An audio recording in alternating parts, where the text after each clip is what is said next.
This is the Edgefield Broadcast Network, bringing you the important news of the day.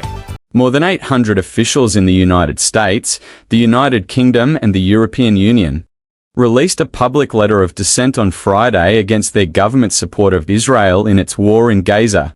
The letter is the first instance of officials in allied nations across the Atlantic coming together to openly criticize their governments over the war, say current and former officials who are organizing or supporting the effort. The officials say that it is their duty as civil servants to help improve policy and to work in their nation's interests, and that they are speaking up because they believe their governments need to change direction on the war. The signers say they have raised concerns through internal channels but have been ignored. Our government's current policies weaken their moral standing and undermine their ability to stand up for freedom, justice and human rights globally, the letter says, according to a copy obtained Thursday by the New York Times. It adds that there is a plausible risk that our government's policies are contributing to grave violations of international humanitarian law, war crimes and even ethnic cleansing or genocide.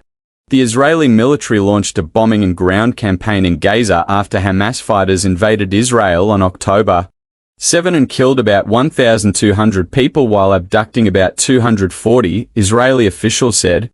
More than 27,000 people in Gaza have been killed and nearly 2 million have been displaced since Israel's offensive began, according to the Health Ministry in Gaza and United Nations officials.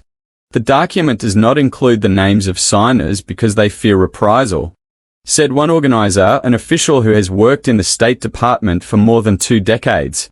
But about 800 current officials have given approval to the letter, as it has quietly circulated among employees at the national level in multiple countries, the official said. The effort reveals the extent to which pro-Israel policies among American, British and European leaders have stirred dissent among civil servants, including many who carry out the foreign policies of their governments. About 80 of the signers are from American agencies, with the biggest group being from the State Department, one organizer said. The governing authority most represented among the signers is the collective European Union institutions, followed by the Netherlands and the United States. National-level officials from 8 other member nations of the North Atlantic Treaty Organization, as well as Sweden and Switzerland, have approved the letter, said another person familiar with the letter.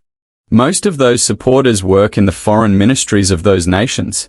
The political decision-making of Western governments and institutions over the war has created unprecedented tensions with the expertise and duty that apolitical civil servants bring to bear, said Josh Paul, who worked in the State Department bureau that oversees arms transfers, but who resigned in October over the Biden administration's support of Israel's military campaign.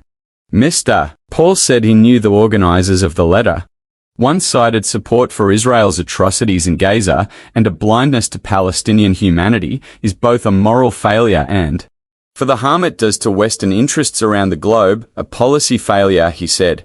U.S. officials released a few similar letters and dissenting messages last fall. In November, more than 500 employees of about 40 U.S. government agencies sent a letter to President Biden criticizing his policies on the war. In that letter, the officials also did not reveal their names. More than 1,000 employees of the United States Agency for International Development released an open letter along the same lines. And dozens of State Department officials have sent at least 3 internal dissent cables to Secretary of State Antony J. Blinken. Across the Atlantic, dissent among European officials has also broken through in the months since Israel's military response in Gaza after the attack on October 7. In the European Union, which maintains a joint diplomatic corps known as the European External Action Service, as well as agencies dealing with humanitarian aid and development. Hundreds of officials have signed at least 2 separate letters of dissent to the bloc's leadership. Unlike the United States, the European Union does not maintain dissent channels for officials to formally register their disagreement with policy. The 27 EU countries and their joint institutions have taken diverging stances on the war, but a majority of governments are largely pro-Israel.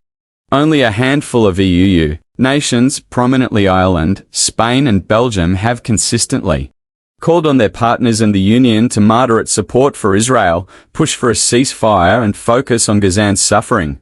Berbe van der Woerd, a former Dutch diplomat, said she wanted to speak out on behalf of the active civil servants who had signed the letter anonymously because they feared retribution for dissenting. Ms. van der Woerd, a conflict and peacekeeping expert who had served in the Dutch Foreign Ministry, including in its mission in Ramallah in the West Bank, resigned in 2022 to protest her government's policy.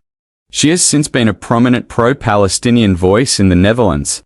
Ms. van der Woerd said that dissent in situations like the Israel-Hamas conflict, even among the ranks of civil servants who tend to work behind the scenes and take political direction from elected governments, was justified if the policies being adopted were seen as harmful.